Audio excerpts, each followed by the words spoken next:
भर्गो देवस्य धीमहि धियो यो नः प्रचोदयात्।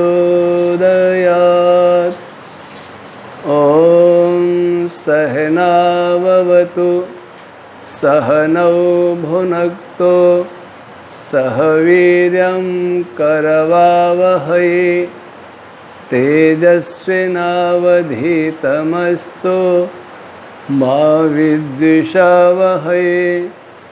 ओम शांति शांति शांति। प्रिय श्रोतागण, आज शंका समाधान 60 से 62 कक्षाओं के विषय में 13वां शंका समाधान प्रस्तुत करते हैं। पहला, विजय प्रजापति। यजु रश्मियों से अवकाश बना है जो कि फैलता और सिकुड़ता है, तो अवकाश के सिकुड़ने से यजु रश्मियाँ सघन होती होंगी, तो उनके फैलने से यजु रश्मियों में कुछ रिक्त स्थान भी बनता होगा, तो उसकी पूर्ति के लिए किन रश्मियों का योगदान रहता है। यजु रश्मियों से अवकाश नहीं बनता, आकाश बनता है। आकाश दो प्रकार का होता है। एक अवकाश को भी आकाश कहते हैं। अवकाश मीन्स नथिंग, एम्प्टीनेस। अवकाश एक ऐसा पदार्थ जो बहुत सूक्ष्म है और सभी खालीपन को भरे हुए, और जिसमें विभिन्न प्रकार की तरंगें गमन करती हैं, उसको वर्तमान जो फैलता और सिकुड़ता है उसका नाम वर्तमान में स्पेस माना जाता है, और उसको वैदिक भाषा में महाभूत आकाश। अवकाश रूप आकाश कभी बनता नहीं है, क्योंकि वो कोई पदार्थ ही नहीं होता है। पदार्थ का अभाव ही अवकाश है। लेकिन आकाश महाभूत बनता है और बिगड़ता भी। तो अवकाश नहीं बल्कि आकाश महाभूत, वर्तमान भाषा में स्पेस, जब फैलता और सिकुड़ता है तो रश्मियाँ भी निकट आती हैं। उसी प्रकार से निकट आती हैं जैसे कोई वॉलीबॉल का नेट है, उसके धागों को, सूतली को पास पास में लाएं तो उसके अंदर छिद्र होते हैं वो छोटे हो जाएंगे, और जब उसको तान दें, खींच दें, तो वो बड़े भी हो सकते हैं। तो वैसे ही रश्मियों के जाल से बना हुआ आकाश जब कंडेंस होता है तो उनमें स्पेस रश्मियाँ जिनसे वो बना है, यजु रश्मियाँ हैं, दूसरी रश्मियाँ हैं, प्राण अपान आदि हैं, वो भी परस्पर निकट आती हैं। जब वो फैलता है तो वे भी परस्पर दूर जाती हैं। अब ये प्रश्न कि दूर जाती हैं तो जो गैप हो जाता है, गैप अधिक हो जाता है, उसमें क्या भरा रहता है? उसमें भरा रहता है स्पेस का भी कारण रूप पदार्थ मनस तत्व भरा रहता है, दिव्य वायु भरा रहता है, वह सब जगह भरा है। यद्यपि प्रकृति की तुलना में देखें तो उसमें भी कुछ बीच में अवकाश रूप है, अवकाश रूप आकाश है, लेकिन आकाश की तुलना में, स्पेस की तुलना में, आकाश महाभूत की तुलना में मनस तत्व एक रस है, बहुत सूक्ष्म है, व्यापक है, तो इनके बीच में मनस तत्व भरा रहता है। शिवम मिश्रा, मॉडर्न फिजिक्स अभी नेगेटिव मास फ्लड पर रिसर्च कर रहा है। अभी रिसेंटली एक साइंटिस्ट ने नेगेटिव मास फ्लड उसे करके डार्क मैटर, डार्क एनर्जी को एक्सप्लेन करने की कोशिश की। तो ये जानना चाहती कि नेगेटिव मास के विषय में मेरा विचार क्या है। पहले तो मैं उनके विचार को समझ पाऊँ कि नेगेटिव मास को किसको मानते हैं। मैंने ऐसा कोई आर्टिकल पढ़ा नहीं है, मुझे हमारे शिष्य विशाल आर्य उन्होंने एक दिन बताया तो था, लेकिन व्यस्तता में मैंने उसे देखा नहीं। पुस्तकों में तो कोई है नहीं है, नेट पर अभी ये सूचना सुनने को मिली थी, इन्होंने बताई थी विशाल आर्य ने। जहाँ तक मेरा मत है, वो ये मानते होंगे कि जैसे मास क्या करता है, मास ग्रेविटी को उत्पन्न करता है, स्पेस को कर्व करता है, तो एंटी मास क्या करेगा, एंटी ग्रेविटी फोर्स को बनाएगा, एंटी ग्रेविटी फोर्स उससे उत्पन्न हुआ और स्पेस को फैलाएगा। ऐसे उनकी कल्पना होगी। मैं यह नहीं कहता मेरी कल्पना सही है, क्योंकि मैंने उनकी कल्पना को, उनके प्रयासों को देखा नहीं है। तो एंटी ग्रेविटी के रूप में डार्क एनर्जी को भी मानते हैं, तो उनसे इनका कोई लिंक कर रहे होंगे। जहाँ तक मेरा मत है, वैदिक विचार का मत है, तो उनके शब्दों को हम यथावत नहीं ले सकते। उनकी डार्क एनर्जी को हम असुर ऊर्जा हमारे यहाँ है, और कुछ लक्षण उनकी डार्क एनर्जी से मिलते हैं, जिसको हम इस पुस्तक में वैदिक डार्क एनर्जी या डार्क एनर्जी के रूप में प्रयोग करते रहे।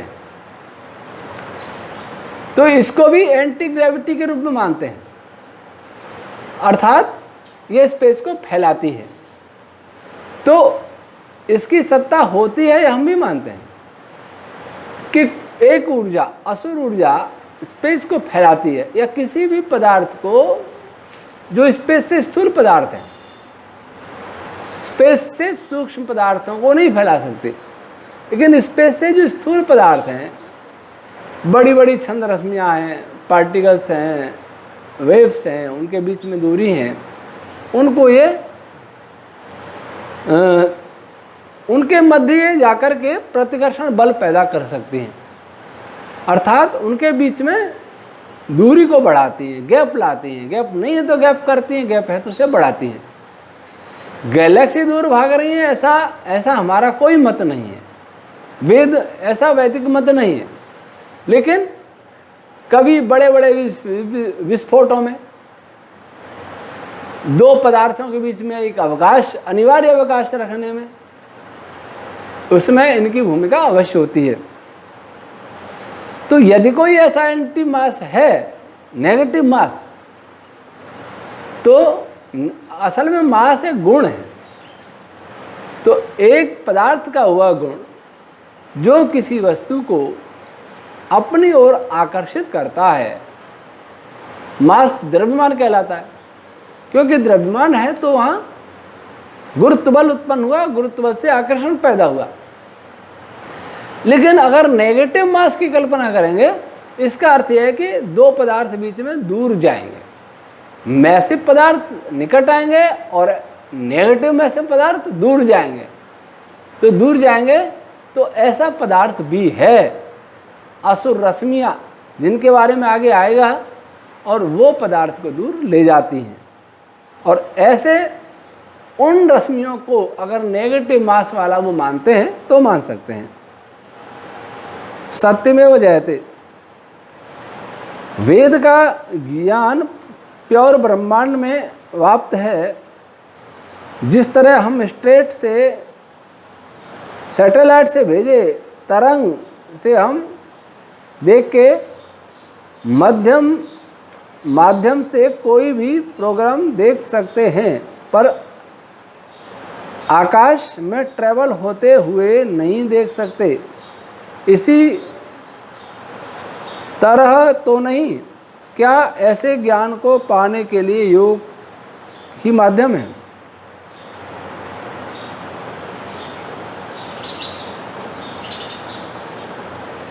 वेद की रश्मियों को वर्तमान में उपलब्ध विकसित सूक्ष्म टेक्नोलॉजी के द्वारा वेद की रश्मियों को नहीं देखा जा सकता। हम वर्तमान में फोटोन को ही देख सकते हैं। अभी ग्रेविटेशनल वेव को भी देखने का, जानने का प्रयास किया। उस स्पेस में कर्वेचर, वाइब्रेशन हुआ, उसको भी हमने नापा। लेकिन उससे सूक्ष्म स्तर की कोई बात है तो उसको वर्तमान टेक्नोलॉजी नहीं देख सकती, नहीं अनुमान कर सकती है, तर्क कर सकती है, ऊहा कर सकती है। और जो हमें ऊहा और तर्क से दूर रहने की सलाह देते हैं, वो कहते हैं इक्वेशन चाहिए, एक्सपेरिमेंट चाहिए। आश्चर्य के तथाकथित धर्माचार्य, धर्मगुरु तथाकथित, वे भी हमको तर्क से दूर रहने का परामर्श देते हैं। तर्क थोड़े करने लगे तो उनका धर्म रसातल में चला जाता है। तर्क करने वाले को नास्तिक कह देते हैं, कम्युनिस्ट कह देते हैं, पाश्चात्य सभ्यता का दास भी कह देते हैं, कुछ भी कह सकते हैं। और ऐसे ही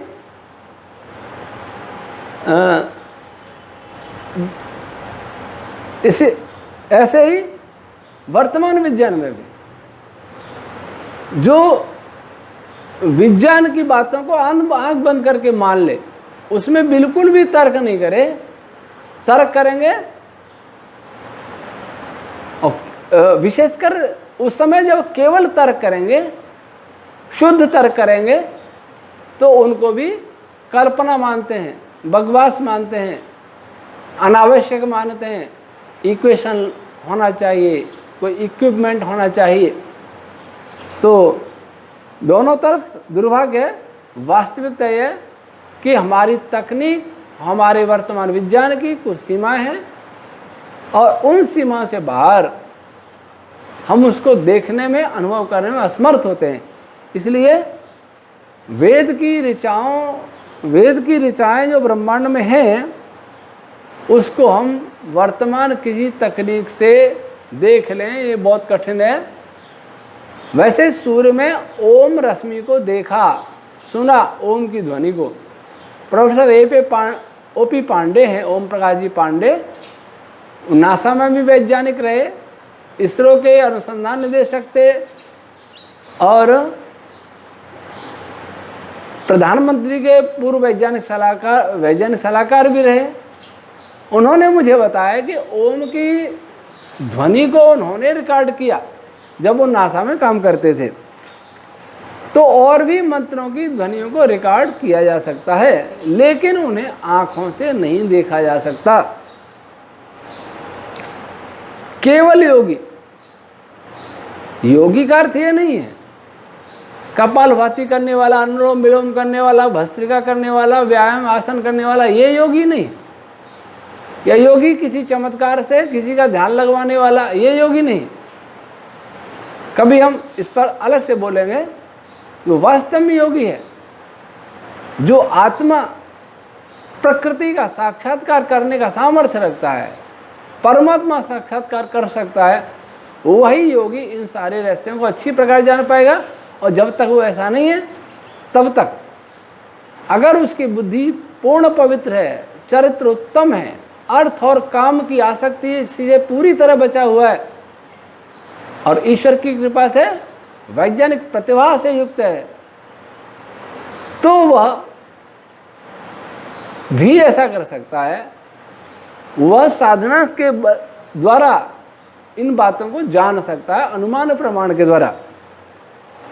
साक्षात नहीं कर सकता, साक्षात्कार करेगा तो योगी बन जाएगा।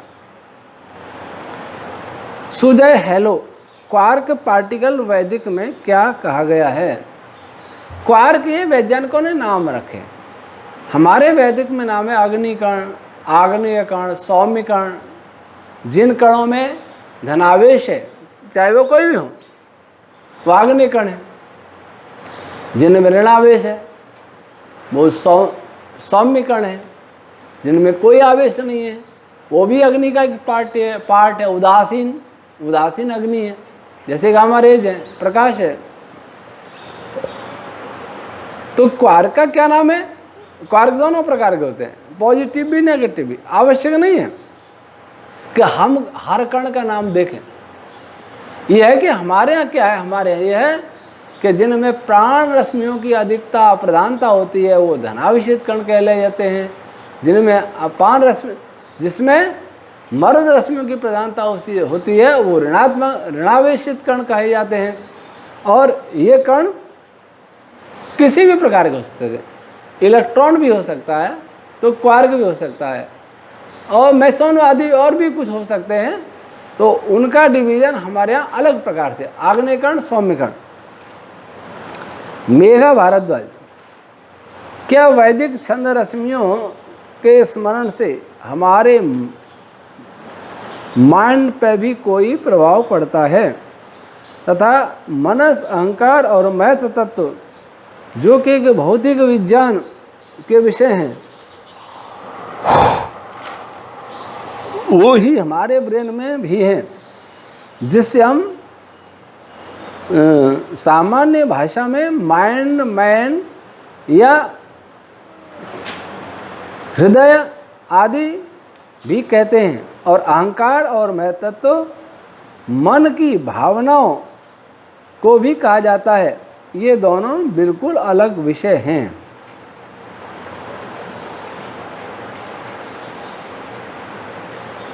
सस्वर परंपरागत वेद पाठ करने से शरीर में मस्तिष्क पर क्या प्रभाव पड़ता है, ये अनुसंधान करने का विषय है। वैसे मुझे लगता है कि इसका प्रभाव शरीर पर, मन पर अवश्य पड़ेगा और उन पर पड़ करके जब उनकी शुद्धि हो जाएगी तो फिर ये संस्कार आत्मा पर भी पड़ेंगे।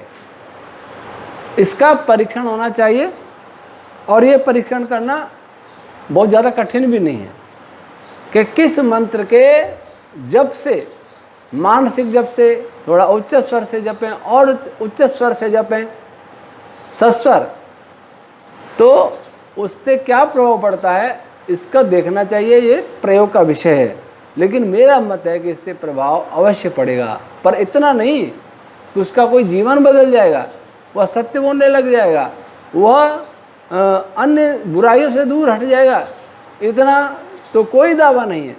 परंतु यह है कि उसको शारीरिक और मानसिक जरूर कुछ न कुछ उसमें परिवर्तन होंगे।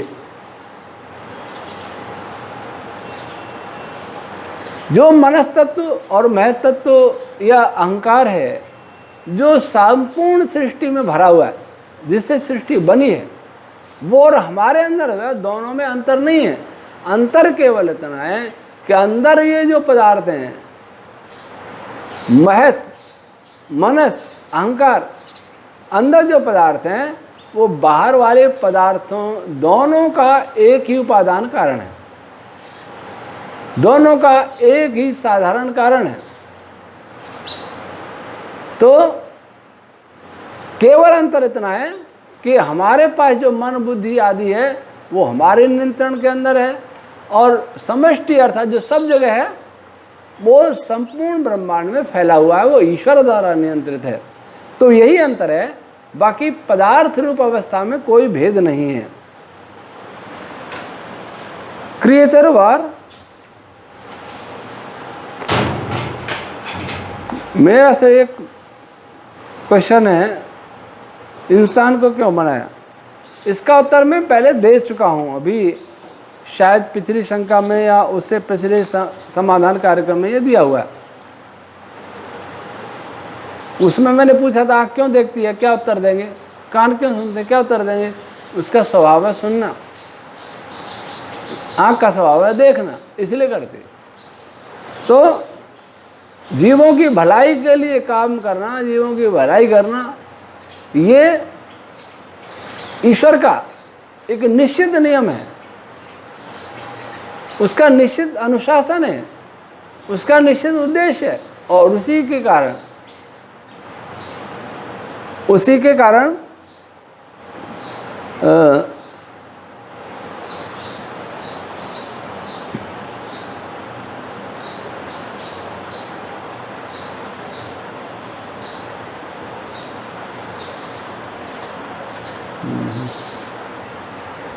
उस उद्देश्य के कारण ही ईश्वर सब जीवों की भलाई के लिए सृष्टि की रचना करता है, उसका अपना कोई प्रयोजन नहीं है। तो इसके विषय में और पहले वीडियो देख लेना। शैलेंद्र नाथ आचार्य, हमारे ब्रह्मांड को बनाने में ईश्वर को जितना समय लगा, ब्रह्मांड बहुत नहीं है, ब्रह्मांड की परिभाषा निश्चित करनी पड़ेगी। मल्टी यूनिवर्स इस विज्ञान जगत में बहुत सारी कल्पनाएं चल रही हैं, ये केवल कल्पनाएं हैं। ब्रह्मांड को हम लेंगे, जो संपूर्ण सृष्टि है वो एक ब्रह्मांड है। यही हमारे विषय से संबंधित प्रश्न थे। दूसरे प्रश्न बहुत सारे हैं, लेकिन वो कोई भी हमारे विषय से संबंधित नहीं है, और इसके लिए मैंने बहुत बार मना भी किया है, लेकिन फिर भी आ जाते हैं। कोई बात नहीं, थोड़ा सा संकेत करते हैं। राजीव वर्त, क्या गंगा नदी का निर्माण सृष्टि के आरंभ के समय हुआ? कुछ लोग कहते हैं ब्रह्मा जी अपने कमंडल में गंगा माता को रखा हुआ था, जब समय आया तो ब्रह्मा जी गंगा माता को स्वर्ग से धरती पर अवतरित होने का आदेश दिया। गंगा के वेग बहुत ज़्यादा होता है, जिनको शिव जी ने अपनी जटाओं में धारण कर लिया। ये हिंदू समाज की विडंबना है। विडंबना यह है कि बिना कुछ भी सोचे संस्कृत के हर ग्रंथ में लिखी एक एक पंक्ति पर विश्वास कर लेता है। वो ये सोचता है कि संस्कृत में जो भी लिखा है वो बहुत अच्छा है, बड़ा वैज्ञानिक है, बिल्कुल सत्य है। भले ही वो गाली लिखी हो, अपशब्द लिखे हों, बहुत सारी अश्लीलता वैज्ञानिकता लिखी हों, पर वो उस पुस्तक को बड़े संभाल के रखता है।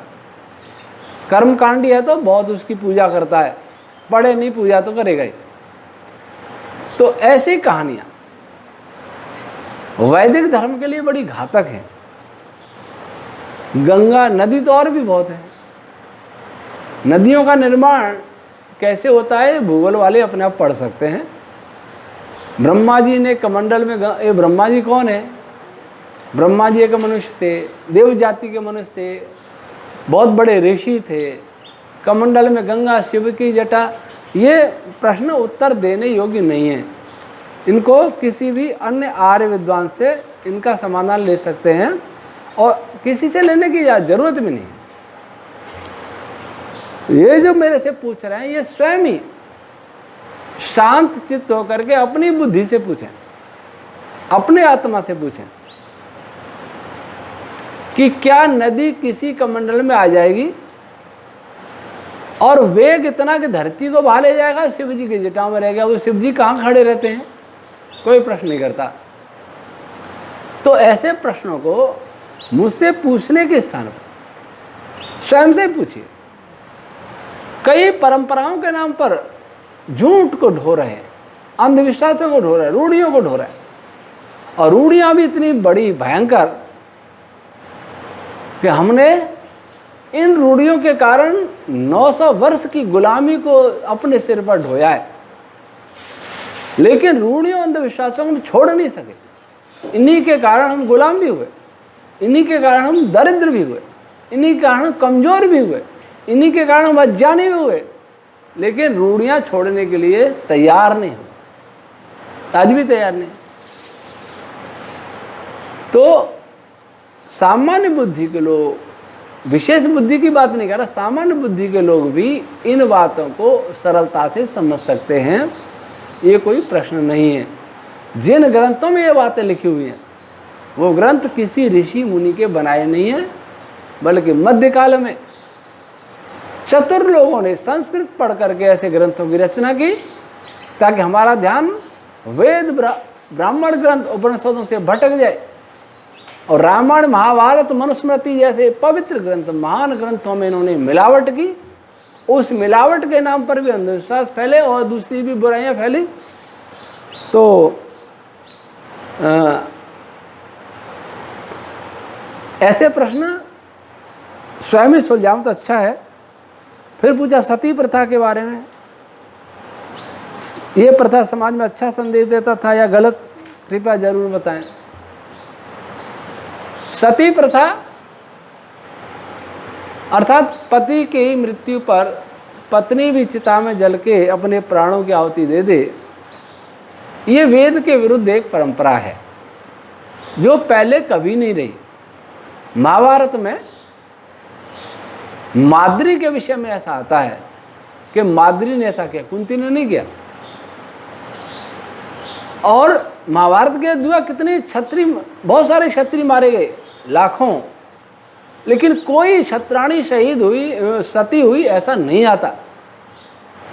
महाराज दशरथ जी की मृत्यु हुई, तीनों में से एक भी रानी सती नहीं, एक भी रानी में से कोई सती नहीं हुई, कौशल्या, कैकेयी, सुमित्रा। तो ये प्रथा मध्यकालीन है। अगर कोई बलपूर्वक ऐसा करने को विवश करता है तो निश्चित ही बहुत बड़ा अपराध है। लेकिन कोई विधवा स्वयं ऐसा करती है तो भावनाओं के आवेश में कर रही है, ऐसा नहीं करना चाहिए। उसको अपनी ज़िंदगी जीनी चाहिए, साधना करनी चाहिए, तपस्या करनी चाहिए, अन्य सारे कार्य करने चाहिए। लेकिन कुछ अवसर ऐसे आए जिस पर क्षत्रियाणियों ने विवस्ताओं में ऐसा किया,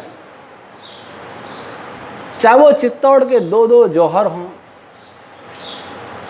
महारानी पद्मावती का जौहर हो, महारानी कर्मावती का जौहर हो, जैसलमेर का जौहर हो, जालौर का जौहर हो, हजारों क्षत्रियाणी इस्लामी आक्रांताओं से अपनी अस्मिता बचाने के लिए आग में कूद पड़ी। मैं समझता हूँ उस समय की परिस्थिति में उन्होंने ये जो निर्णय लिया वो सर्वथा उचित था। इसको कोई धर्म विरुद्ध नहीं कह सकता है। लड़ते लड़ते मरती तो और भी अच्छा होता, लेकिन ऐसे में कि आज का समाज जब इतना खुलापन नहीं, पागलपन कहूँगा, खुलापन को मैं पागलपन कहूँगा, पशुता कहूँगा, जो पश्चिमी देशों से आ रही है, वो कहने की चीज़ नहीं है। तो उनको ये लगता है कि बहुत गलत हुआ, लेकिन मैं कहूँगा कि उन परिस्थितियों में उन्होंने जो किया वो ठीक किया। लेकिन वैदिक परंपरा ये है कि सती प्रथा कोई प्रथा नहीं है, प्रथा बना दी गई तो गलत है।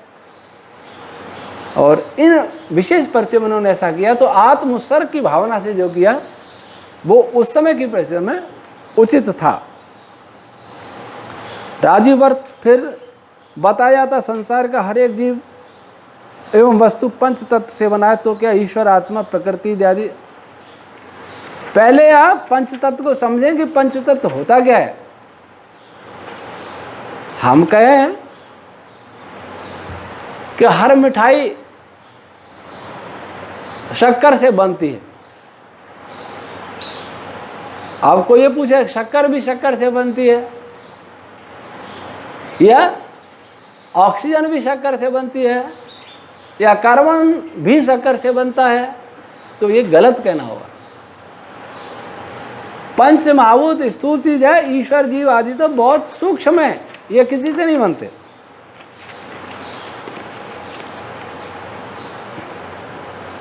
फिर पूछ रहे, इन्होंने बहुत सारे प्रश्न कर रखे। गोत्र का सही अर्थ क्या है? ये मेरा विषय नहीं। गोत्र इसी को कहते हैं किसी व्यक्ति से उनकी संतानों में किसी व्यक्ति के जो वंशज होते हैं तो वो व्यक्ति, उसका गोत्र कहा जाता है कि उसके गोत्र के हैं और इसका संबंध जींस से है। और कुछ कथावाचक गोत्र का तो गोरक्षक मान देते हैं। वस्तुतः आज भारत में कथावाचकों की बाढ़ आ रही और कथावाचकों के पास आडंबर बहुत है, हमारे पास कुछ नहीं है। यहाँ कोई आगा तो देखेगा, हमारा संस्थान भी बहुत कम है, थोड़ी सी सामान्य सी जगह जंगल में कोई आकर्षण नहीं है। लेकिन कथावाचकों के आश्रम देखेंगे या उनके घर देखेंगे तो किसी बड़े बड़े व्यापारी से कम नहीं, बड़े बड़े ऑफिसर से उनके क्या कहना चाहिए, ऐश्वर्य कुछ कम नहीं है, बहुत ज़्यादा है। वो कथाओं में खूब उपदेश करते हैं वैराग्य का। धन किसी के साथ नहीं जाएगा, मकान किसी के नहीं जाएगा, दुकान किसी का नहीं जाएगा, और उनके आश्रम उतने ही बड़े। अगर वो कथावाचक ब्रह्मचारी हैं, सन्यासी हैं, तब भी वो गृहस्थों से ज़्यादा ऐश्वर्य भोगी हैं। और जो कथावाचक गृहस्थ हैं उनके तो कहने क्या है। तो ये पढ़ते तो है नहीं। कुछ ग्रंथों को लेकर के भागवत का कथावाचक भी भागवत को नहीं पढ़ सकता है, कुछ कुछ बातें लेकर के सुनाता है, जोड़ के अपनी बातें। और उससे कहें भागवत के श्लोकों का सारा अर्थ कीजिए तो नहीं कर पाएगा। खैर, तो ऐसे ही राम कथावाचक, ये कृष्ण कथावाचक भाव, ये लोग श्री राम की कथा करते हैं, वो वाल्मीकि रामायण नहीं पढ़ते। श्री कृष्ण जी की कथा करते हैं, वो महाभारत नहीं पढ़ते।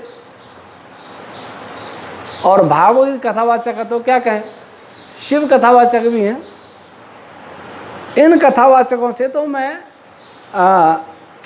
इनको यही सलाह दूंगा, किसी कथावाचक के पास जाइए और उसे कहिए, भागवत वाले के पास विशेष रूप से जाइए, उसे कहिए कि भागवत को आदि से लेकर अंत तक हमें पूरा अक्षर से सुना दीजिए, अपनी बात बीच में मत मिलाना। और आप स्वयं भागवत रख लीजिए अपने पास, उसमें मिलाते जाइए, कोई हिंदी अनुवाद कहीं से ले लीजिए, मिलाते जाइए। कथावाचक जो बोल रहा है वो भागवत में है कि नहीं है। मैं समझता कोई भी कथावाचक भागवत को पढ़ करके सामान्य जनता को नहीं सुना सकता। हिंदी अनुवाद क्यों नहीं सुना सकता, उसमें इतनी अश्लीलता है, महापुरुषों की, श्री कृष्ण भगवान की इतनी निंदा है कि जनता उस कथावाचक को मारने दौड़ेगी। ऐसी कथाएं जहां होंगी, इसलिए वो क्या करता है, अपनी बातें सुना सुना के थोड़ा बहुत अश्लीलता उसमें मिलाता जाता है। और इसके कारण बहुत सारे अपराध भी हो रहे हैं, कथावाचक खुद भी अपराध कर रहे हैं। वो कौन सा था, एक दीक्षित, वीरेंद्र दीक्षित, कौन सा, दिल्ली में, खुद कृष्ण बनता तो कन्या को बंधक बना रखा, गोपियां बनाता, कई ऐसे बहुत सारा चल रहा है। तो मैं तो कहूँगा कि ये सारी जो कथाएं हैं, पुराणों की कथाएं, वो वेद के विरुद्ध है। और मेरी बातों पर विश्वास भी मत करें, क्योंकि कोई हो सकता है कि भाई ये तो एक दूसरे का खंडन करते हैं, इसलिए किसी का विश्वास मत करिए। कहीं से इन 18 पुराणों को मंगाइए, हिंदी टीकाएं, और स्वयं पढ़िए। न मुझसे प्रश्न पूछने की आवश्यकता रहेगी, न किसी कथावाचक के पास जाना पड़ेगा। स्वयं पढ़ के देखिए, और स्वयं पढ़ के देखे, फिर एकांत बैठ कि क्या यह धार्मिक ग्रंथ है, क्या इस ग्रंथ से वैदिक धर्म उन्नत होगा, भारतवर्ष की प्रतिष्ठा होगी विश्व में, या हमें पुण्य मिलेगा, अच्छा जन्म मिलेगा, मोक्ष को बात अलग है। आपका आत्मा निश्चल है तो स्वयं बता देगा। फिर पूछा है ज्योतिष और हस्तरेखा।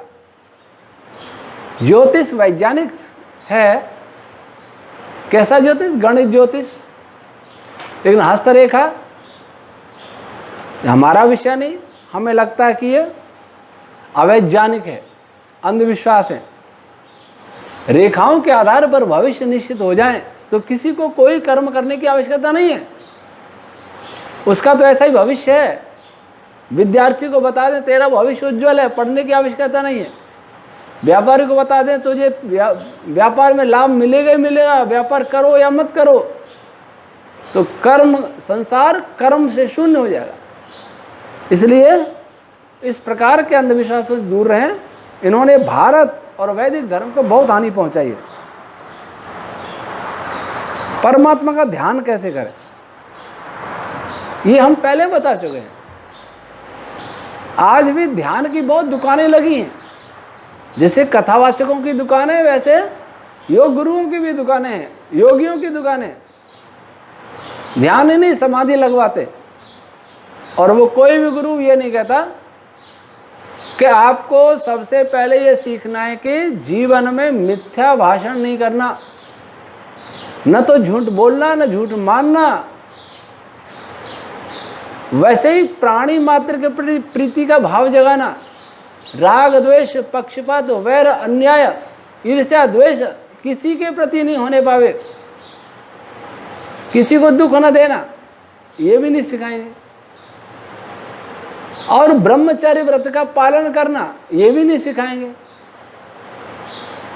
किसी की वस्तु का लोभ न करना, अनधिकार किसी की चेष्टा नहीं करना, बिना योग्यता के पद पाने की इच्छा भी न करना, धन पाने की इच्छा भी न करना, सरकार हमें ये दे दे, सरकार हमें ये दे दे, या कोई हमें दे दे, दूसरे का धन हमारे यहाँ, धन हमारे पास आ जाए, ऐसी इच्छा कल्पना में भी न करना। और आवश्यकता से अधिक संपत्ति का संग्रह न करना। ये 5 मुख्य नियम है ध्यान की, समाधि की। इसको कोई नहीं सिखाता, इसकी बात ही नहीं करता, क्योंकि ये धर्मगुरु योग गुरु जो हैं, इनके पास ये सब है। संपत्तियों का संग्रह भी है और झूठ बोल के जनता को छलने का काम भी है।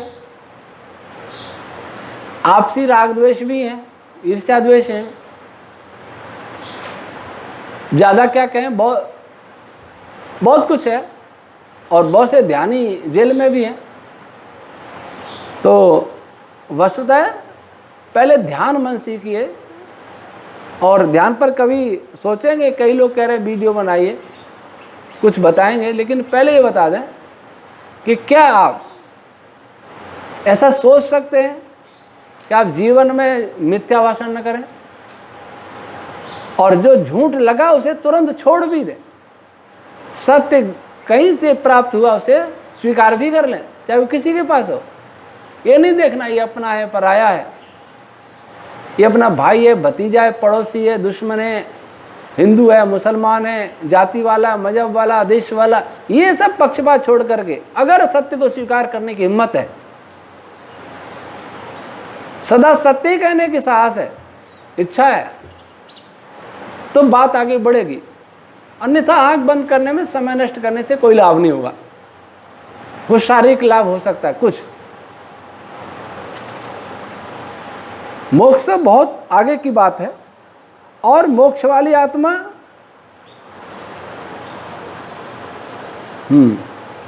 फिर वही मोक्ष वाली आत्मा परमात्मा का आनंद में रहता है। मोक्ष वाला आत्मा स्वतंत्र होता है, परमात्मा का आनंद में वैसे ही विचरण करता है जैसे मछली सागर में विचरण करती है। सागर का आनंद लेती हुई, जल का आनंद लेती हुई विचरण करती है, जल के अधीन नहीं होती है, लेकिन जल में रहती है।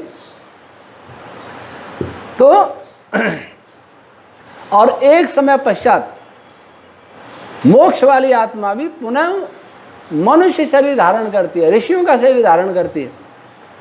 उसका एक समय है, वैदिक मान्यता के अनुसार 36,000 बार सृष्टि हो जाए, 36,000 बार प्रलय हो जाए, जिसका आयु 4 अरब 32 करोड़ वर्ष माना जाता है। तो 72,000 में 4 अरब 32 करोड़ वर्ष का गुणा कर दें, इतने वर्ष बाद पुनः फिर जन्म मिलता है। फिर ये पुरुष का देहांत होता है, तो फिर उसका आत्मा धारण करेगा, तो क्या पुरुष का पुरुष, स्त्री का स्त्री, ये बहुत साधारण स्तर की बातें हैं। और मेरा इस प्रकार साधारण बातों में मेरा समय खराब न करें तो ठीक है, इसका उत्तर तो कोई भी दे देगा। पुरुष का पुरुष, स्त्री का स्त्री कहाँ से सीखे? ब्रह्म कुमारी वाले बोलते हैं, जिनको कोई ज्ञान नहीं होता। इनकी सारी दुकान झूठ पर चल रही है। 5,000 वर्ष सृष्टि बताते हैं, तो पुरुष का पुरुष नहीं, पुरुष का स्त्री नहीं, बल्कि मनुष्य से पशु में भी, पक्षी में भी, किसी में भी जा सकता है, कीट पतंग कुछ भी बन सकता है कर्मों के अनुसार। स्त्री पुरुष की तो बात ही कहाँ है, कुछ भी बन सकता है। आत्मा भी स्त्री पुरुष में बटा रहता है, ये भी बताएं। अब ये बेकार की बात है।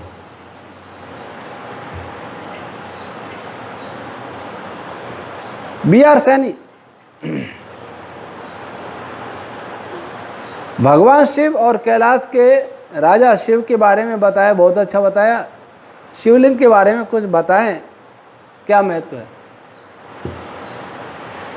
हमारे हिंदू जाति का ऐसा दुर्भाग्य है कि यहाँ सब कुछ पूजने लग गया, कोई भी देवता बन जाता है। संसार में ऐसा कोई नहीं होगा जिसने ऐसी अश्लील पूजा का विधान किया हो।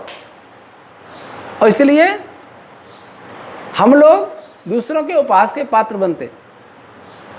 ईमानदारी से सोचे, ऐसी पूजा जिसने चलाई, क्या वो कामी व्यक्ति नहीं होगा? और मेरी बात का विश्वास भी मत कर, अपने आप शिव पुराण खरीद के लाएं, शिव पुराण खरीद के लाएं, हिंदी टीका संस्कृत में जानते हो तो, और दारुवन की कथा पढ़ें। दारुवन की कथा में कितना अश्लील चित्रण किया है भगवान शिव का। वहीं से शिवलिंग पूजा का स्रोत वही कथा है। तो हमें तो ये सुन के लज्जा ही आती है कि भगवान शिव को, इतने बड़े महापुरुष को, इतने बड़े योगी और वैज्ञानिक को, इतने बड़े सिद्ध पुरुष को मंदिरों में नंगा बैठा दिया, भगवती उमा जी को और शिव जी को। यही कोई दूसरा करता। हुसैन चित्रकार अगर ऐसे चित्र बना देता है तो कहते हैं हिंदू देवताओं का अपमान करता है। लेकिन खजुराहो में अश्लील चित्र हैं, उससे हिंदू देवताओं को कोई अपमान नहीं होता, शिवलिंग पूजा से कोई अपमान नहीं होता। तो मेरा आग्रह है कि विचारें, पूर्वाग्रह छोड़ें, परंपराओं के नाम पर ऐसी बातों को न ढोएं। कोई चीज़ पुरानी है इसलिए अच्छी है, पुराना तो जुआ भी है। जुआ में धर्मराज द्रौपदी को ही हार गए, कितने बड़े विद्वान थे, तो भी ऐसा पाप कर लिया। तो क्या हम भी जुआ खेलना सीख जाएं? क्योंकि धर्मात्मा धर्मराज युधिष्ठिर खेला करते थे। पुरानी तो चोरी है, जो त्रेता युग में भी चोरी थी। रावण सीता जी को चुरा के ले गया, तो क्या चोरी करना अच्छा मान लें? पुराना तो भाई भाई के बीच खून था, जो महाभारत में बहा, तो क्या हम इसको भी मान लें? तो जो चीज़ पुरानी होती है वो सभी अच्छी नहीं होती, और जो चीज़ नहीं होती है वो भी सभी बुरी नहीं होती। अपने विवेक से निर्णय लेना है और शिव पुराण खुद पढ़ के देखना है। ये मैं इन बातों को मंच पर नहीं बता सकता। और मेरी बोलो के दरियाओं के पुस्तक पढ़ सकते हैं, हमारी साइट पर है vedicscience.org पर, उसमें बहुत सारी चीज़ें हैं।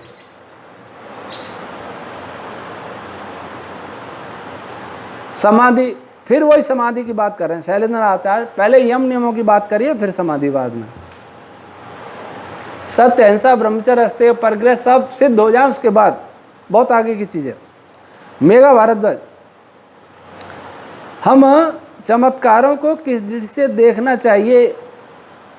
संसार की कोई भी छोटी या बड़ी चीज़ जो विज्ञान विरुद्ध हो रही, उसे आप या किसी के द्वारा किया जा रहा है, समझा नहीं मैं। चमत्कारों के पीछे छुपे किसी की चालबाजी को देखिए। जो भी बहुत सारे चमत्कार देखते हैं, उनमें किसी न किसी चतुर व्यक्ति की चालबाजी है। उस चालबाज से वो अपना बिजनेस कर रहा है, उसको पहचानिए, अपनी विवेक की आंखें खुली रखिए। कौन मानता था, कब से मानता था, वर्तमान में कितने लोग मानते हैं, इन सब बातों का सत्य के लिए कोई महत्व नहीं होता। सत्य की परीक्षा होती है प्रमाणों से, तर्कों से, अनुसंधान से। तो वैसे ही करें, अपने आप समझ में आ जाएगा। संदीप, नारी किसे कहते हैं? अब ये कोई प्रश्न है। लोग किसे कहते हैं? धर्मेंद्र यादव, किसी भी यज्ञ के पूर्व और पश्चात मॉनिटरिंग, आधुनिक विज्ञान, ये मेरा विषय नहीं है। इसमें कुछ लोग काम कर रहे हैं यज्ञ के विषय में। How learn English, Sanskrit and read Vedas. Sanskrit के लिए कीजिए, अच्छे योग्य आचार्य के पास रहिए, कभी एक गुरुकुल जाइए, पास में कोई गुरुकुल हो, वहाँ संस्कृत व्याकरण आदि पढ़ाया जाता हो, तो वहाँ जो आचार्य होंगे उनसे मार्गदर्शन लीजिए। पांडे आचार्य जी, क्या किसी मांसाहारी को, शराब पीने वाले को हमें नमस्ते पैर छूना चाहिए कि नहीं? इनका कहना है कि मांसाहारी के पैर छूने का मन नहीं करता। ऐसी बात है तो इनकी भावना का मैं पांडे जी स्वागत करता हूँ, धन्यवाद करता हूँ। मांसाहारी बहुत पापी व्यक्ति होता है, क्योंकि किसी के प्राण हरण से बड़ा कोई भी दुख नहीं है। मृत्यु सबसे बड़ा दुख है, और जो ये दुख देता है किसी को, वो निश्चित ही बहुत बड़ा पापी है। लेकिन वह व्यक्ति अगर ऐसा है जिसका अपने ऊपर कोई ऋण है, माता हो सकते, पिता हो सकते, दादा हैं, दादी हैं, और कोई हैं, पैर छूते हुए भी वो लोकाचार वो भी करना है, क्योंकि वो ऋण, लेकिन पैर छूते हुए भी उनके मांसाहार मदिरापान का विरोध करना है, श्रद्धा के साथ, विनम्रता के साथ विरोध करके झगड़ा नहीं करना है, विरोध करना है, सुधारने का पूरा यत्न करना है। सुधरेंगे तो अच्छी बात है, नहीं सुधरेंगे तो अपना कोई नुकसान नहीं है, अपने को परमात्मा फल देगा कि हमने प्रयास किया। Jay Kumar, as per your theory you told all were Brahman in the beginning and we all belong to that, then how come casteism? Why are there so many castes and religion? इसका एक लंबा इतिहास है। ब्राह्मण, क्षत्रिय, वैश्य, शूद्र, ये कर्मों के अनुसार समाज का विभाजन था। जैसे आज समाज का विभाजन है, कोई शिक्षक है, कोई पुलिस ऑफिसर है, कोई सेनाधिकारी सैनिक है, कोई राजनेता है, कोई प्रशासनिक अधिकारी है, कोई डॉक्टर वैद्य है, कोई इंजीनियर है, कोई बड़ा बिजनेसमैन है, व्यापारी है, उद्योगपति है, कोई किसान है, कोई सफाई कर्मचारी है। ये विभाजन, और ये विभाजन जन्म से नहीं है, कर्म और योग्यता से है, जो बदला भी जा सकता है। पिता पुत्र के समान कर्म वाला, योग्यता वाला हो, ये कोई आवश्यक नहीं है। तो भाई भाई में भी दो प्रकार के स्वभाव हो सकते हैं, दो प्रकार की योग्यता हो सकती हैं। तो वैसे ही ब्राह्मण, क्षत्रिय, वैश्य, शूद्र, ये कर्म से, योग्यता से एक श्रम विभाजन का नाम था। वर्ण जिसको चुना जाए, जाति नहीं, जाति केवल मनुष्य होती है।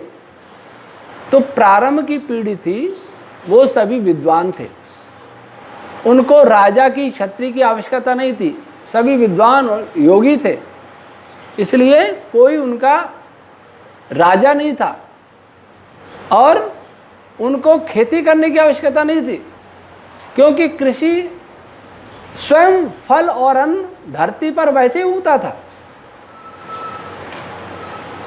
और उनको दूसरे अन्य व्यापार की आवश्यकता नहीं थी। संख्या में कम पैदा हुए, पर्याप्त फल था, उसको खा करके भरण पोषण होना, ध्यान समाधि लगाना, इसलिए वे सभी ब्राह्मण थे।